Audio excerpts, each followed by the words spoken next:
During 1993, audiences of more than 1 million people at various air shows all over the world will have seen Max Shauck doing thrilling aerobatics in the sky. Usually, some of the onlookers cry out or catch their breath when it looks as if his plane is surely going to crash. Look at that, holy mackerel, Max Shauck. He did a beautiful job up They applaud in wonder and perhaps puzzle over why a man would put himself in danger that way.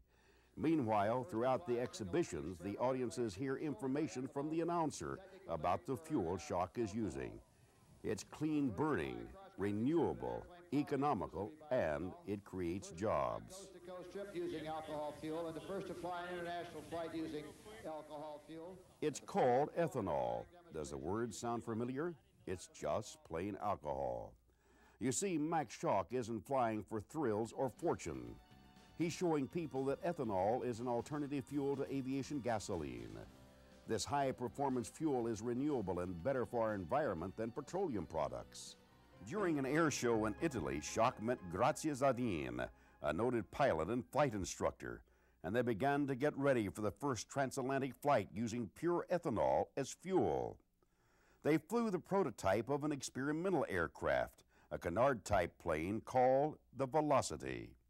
It's a single-engine plane made entirely from fiberglass and weighing only 1,200 pounds. It cruises at 200 miles an hour. It was only possible to take a minimum of supplies. The plane had no heat, so they loaded as much clothing as possible to help keep warm, along with 2 survival suits, flotation gear, parachutes, and life rafts. A daunting journey lay ahead for the pilots.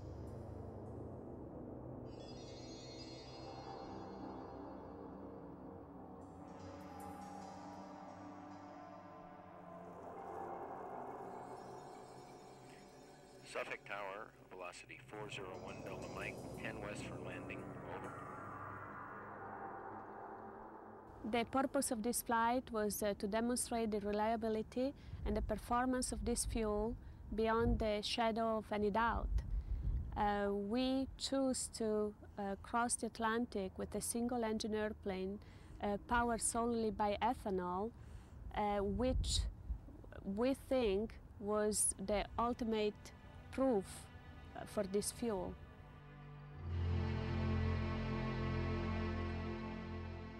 What Grazia said about the reliability, I think it's an obvious thing.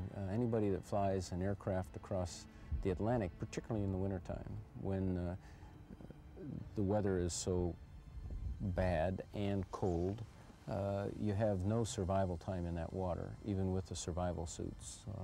It's just not a question. So we are really relying solely on the performance of the engine, and that involves reliability of fuel. Now, the performance aspect of that is we had to take off from St. John's with the aircraft very heavily overloaded to have enough fuel to get clear to the Azores. So the aircraft was more than 30% over the established gross weight of the aircraft, and the fact that the ethanol gave us, in that engine, probably gave us about 20% more power, gave us a safety factor for the takeoff. They left Texas headed for St. John's, Newfoundland, where the transatlantic flight would be launched. The first part of the crossing went smoothly until bad weather caused a problem with navigational aids, forcing a difficult landing on one of the islands in the Azores.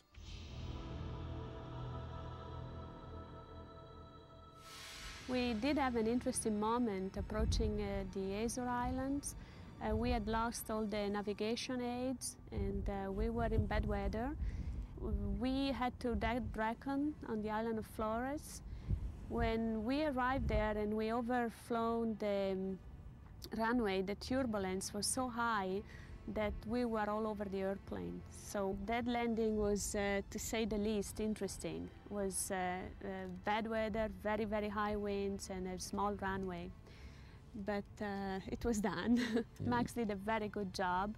We had to brake with 4 feet the airplane, and we stopped. But apart from that, everything else, all the aspects of the flight that they were related to the fuel, the ethanol, were flawless. When we finally got stopped in the Azores, we knew that the difficult part of the flight was over. And in fact, we had flown out of an island where it was ice and snow, and we'd flown over some very, very cold water. In the Azores, after we landed and things were quieted down, it was pastoral. We heard cows up on the hills, we heard goats on a field beside us, and it was just a wonderful calm, wonderful feeling of achievement and calmness and just accomplishment. Just a feeling that was worth every bit of the anxiety and effort that we put in, the years of anxiety and effort we put into that flight. After the weather settled down, they took off again, and the craft landed in Lisbon.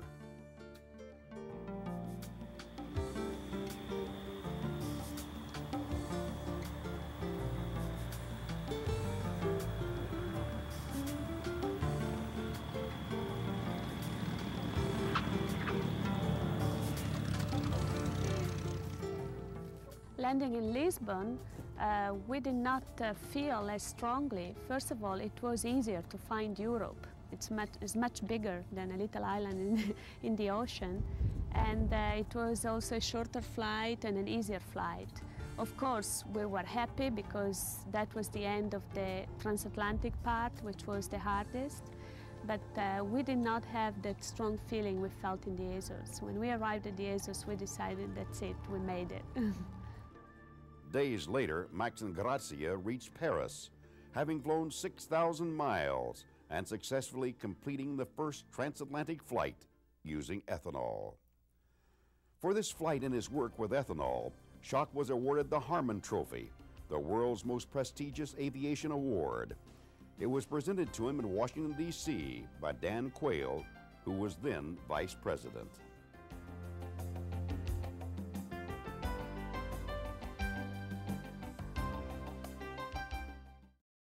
Aircraft powered by ethanol must be proven in the marketplace, and certification is a requirement for an aircraft to engage in commercial operations. The center is currently certifying 3 aircraft types on ethanol. One of these is the Cessna 152, the most common trainer in the United States. The second is an agricultural aircraft, and the third is a high-performance aerobatic biplane. Demonstrations and presentations are a very important part of this project, since Shauck feels that spreading information about ethanol to all those involved with aviation will help to clarify any questions or misinformation. As a result of this endeavor, the United States is taking the lead in the development of ethanol as an aviation fuel.